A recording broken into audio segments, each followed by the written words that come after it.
Soc l'Enric Assuy, treballo aquí a Fundació Gentis, a la província de Barcelona. I porto la part del que seria de recerca, administració i també una part de formació de l'àmbit de certificats de professionalitat i formació privada. També la formació interna de l'entitat. Jo vaig començar com a ajudant de la Mònica Canela amb temes de qualitat, RSC i també la part de prevenció. A partir d'aquí ja vaig anar evolucionant a fer més part de prevenció que d'ajudant de la Mònica i a partir d'aquí ja vaig passar a recursos humans. A partir del 2015 ja vaig venir aquí, a les oficines de Salvador Espriu, on estem ara, i a partir de farà un any les meves tasques s'han canviat una miqueta i ara també porto la part de recerca, el que serien subvencions, licitacions i justificacions de tots els programes que tenim a Fundació Gentis.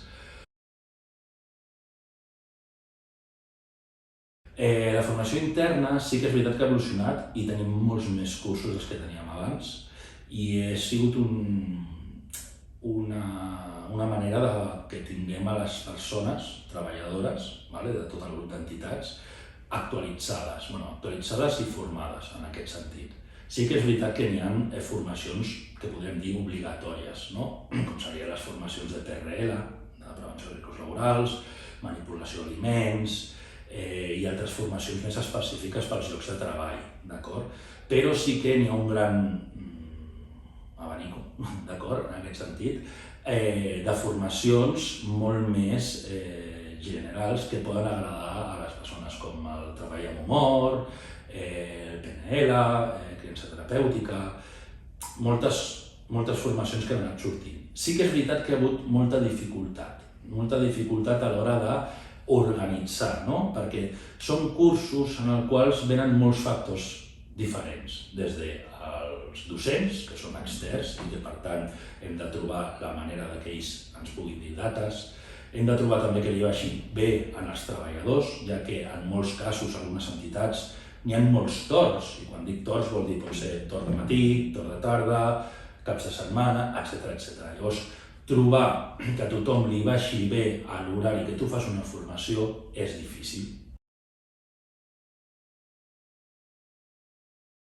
No ens queda una altra que acostumar-nos a aquesta nova vida, entre cometes, en aquest sentit.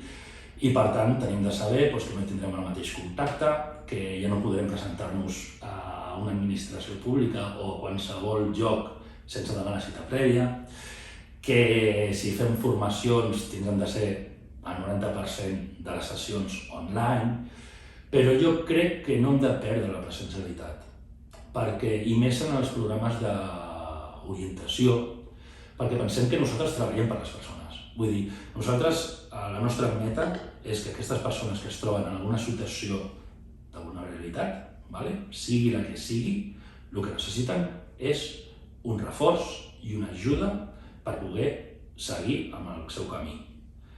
Per tant, si nosaltres fem una atenció directa, però que és indirecta, perquè, indirecta en el sentit que no serà presencial, es perd potser aquest recolzament que la persona està necessitant de poder tindre algú davant a qui explicar-li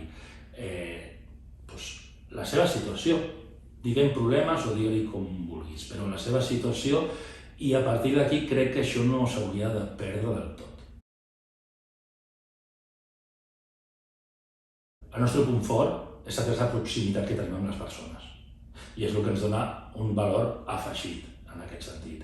I clar, això no ho podem perdre. I això online es perd una miqueta. Llavors hem de trobar aquesta manera de poder tornar a agafar aquest punt fort.